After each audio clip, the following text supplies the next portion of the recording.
Hello, and welcome back to another Guns of Glory video with me, Mr. Gill. Thank you so much for joining me, and thank you so much for all of your previous views, likes, comments, suggestions, subscriptions, and all of that jazz. I really appreciate it. Make sure you click the like, subscribe, and make sure you check and follow so that you can catch up with the next live stream Q&A, which should be happening at least once a week. Good place to answer questions, help me, help you, meet other players, just generally help and have a chat and all that kind of jazz. Ladies and gentlemen, today we are going back to our basics. Not back to our basics, this is the whole point of this series. It's a basic series about people who may be starting this game, who are beginning to play it and need some information on the basics of the game. This is something that I enjoy doing, and I enjoy looking at the absolute basics and stuff, and then, moving forward. I actually think this game would require roughly about 200 to 250 videos in order to cover every aspect of it in a comprehensive way, so that maybe that's what we'll do.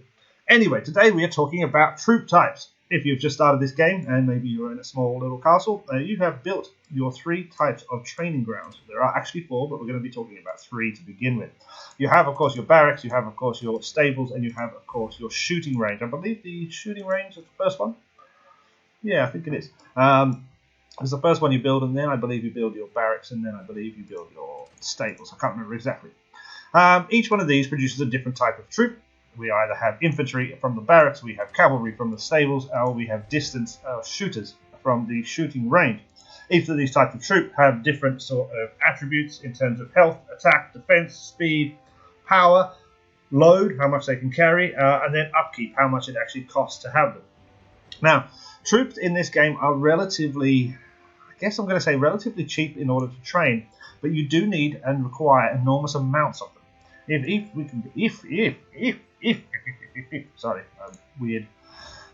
we go into here, we can see that while I have 105,000 troops, that is nowhere near enough. I actually need a ton more troops. If we come into, where do we go? Here, formation settings. Come on, formation settings, please. Okay, you can see here that 173,000 troops could be fit in here, basically. I could have a lot more troops, 173,000 troops in this formation setting. In this one, 171, blah, blah, blah, blah, blah. I can hold a lot more troops, and I don't have enough troops yet. I need to continuously train troops. So that's a really important thing, is you've got to remember and think of the troops as less important. They are important. They're very, very important, obviously. But because you have to continuously train them, because it's very rare that you're going to have a maxed amount of formation in the first few weeks of the game, I think it's really important that you just focus on training as many possible and don't think of them as nothing but expendable.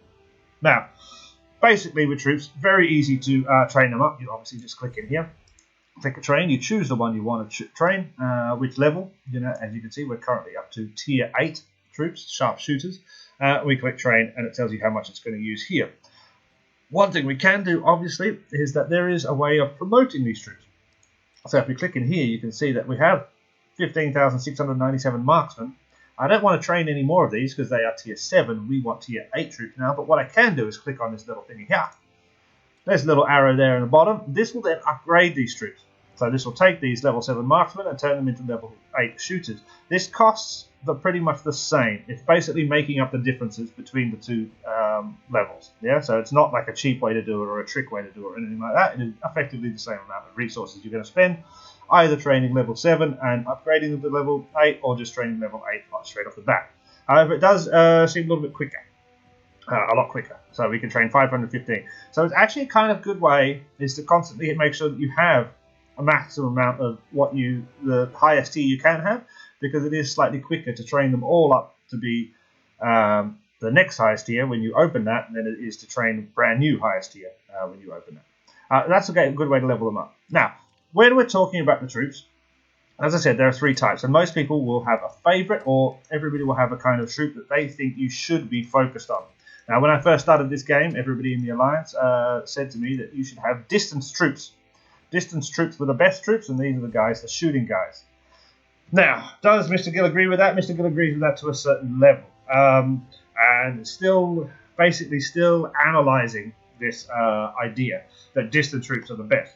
Within the triangle, the combat triangle, so combat triangle is basically which troops beat which troops, kind of like a top trumps thing. Within the triangle, distance troops, these guys here, in the shooting range, are better than infantry.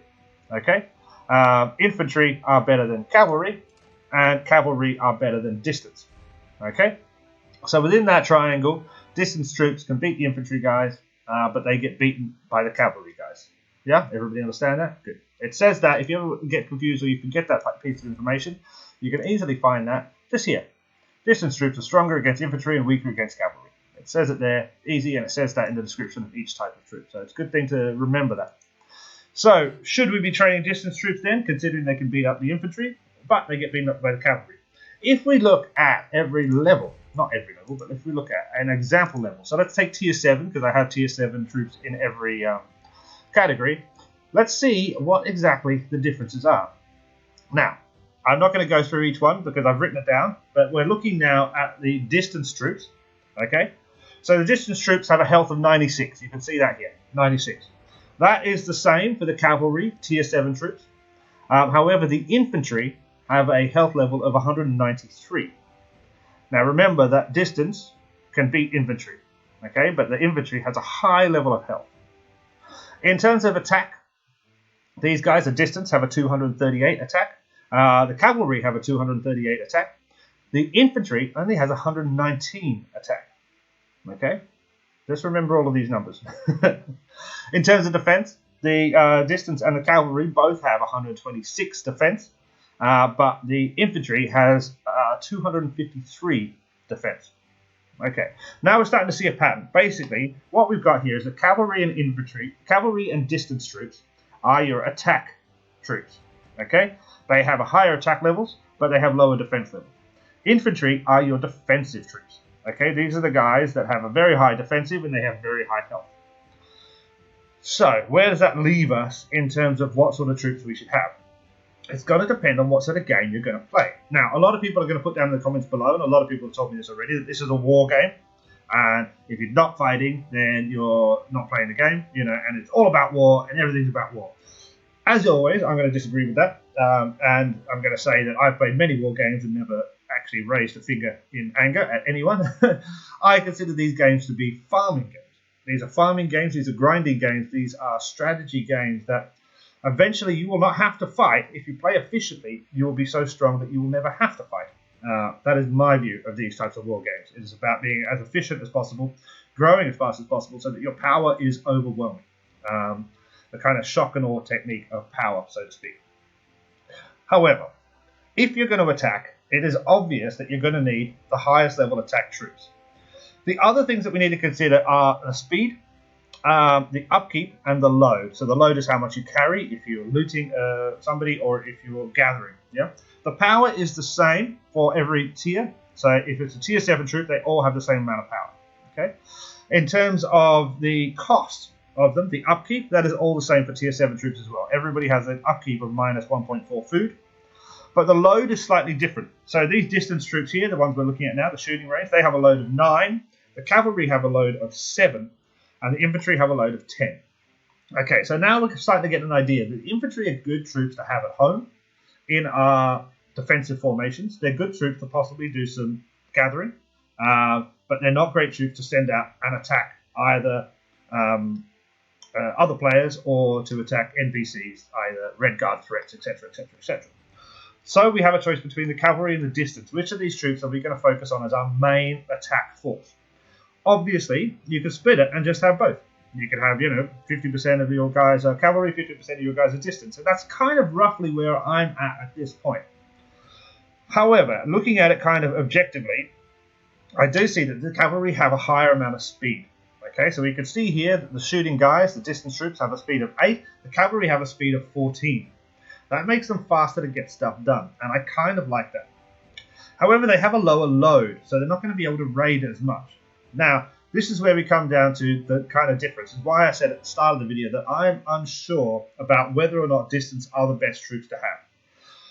They are also slightly more expensive to make. Okay, if we pop into the back over here, we can see this is how much it costs me to train 515 distance troops. And if we come back out and go like so, we can see this is how much it cost me to make 515 cavalry. The distance troops, so every single troop type costs, for tier 7, costs the same amount of iron, silver, yeah? However, the distance troops cost a little bit less food and more wood. This is interesting, and this is slightly annoying, okay? Once you've played the game for a little while, you will realize that food is possibly easier in the beginning of the game to have than wood is. Wood becomes a little bit of a fix at certain points in the game. And then iron. Basically, food's pretty easy up until about Castle 20, I believe. And then it gets a little bit harder, but it's still okay.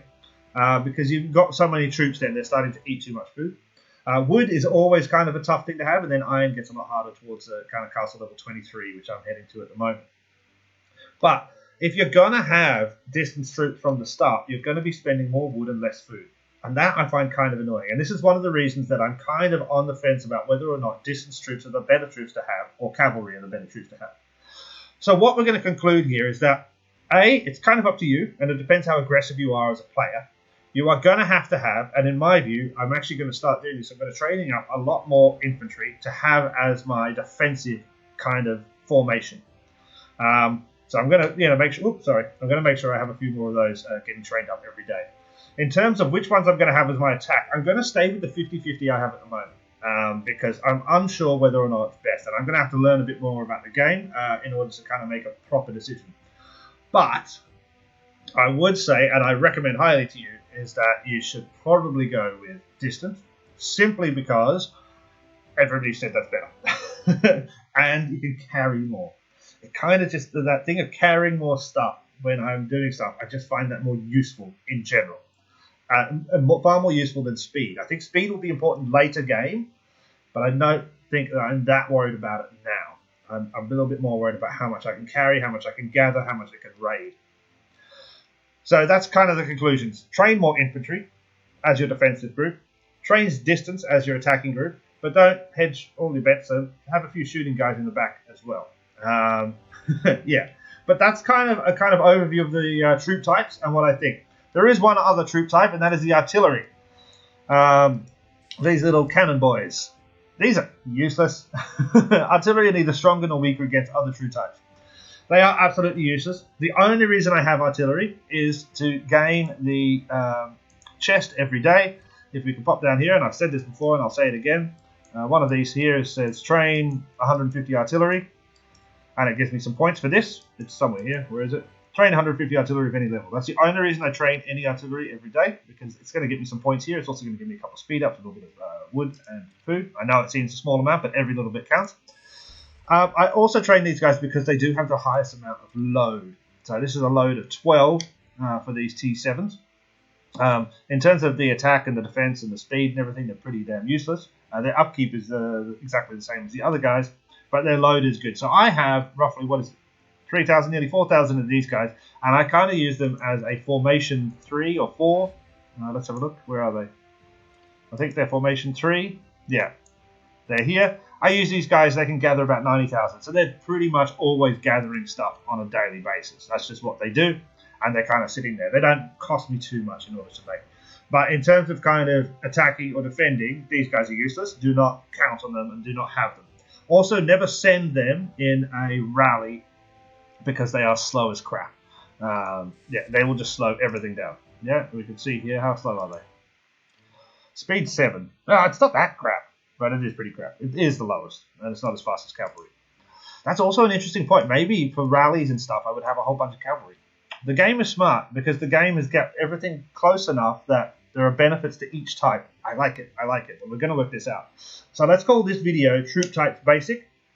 And eventually, there's going to be a Troop Types Intermediate and a Troop Types Master videos once we learn stuff.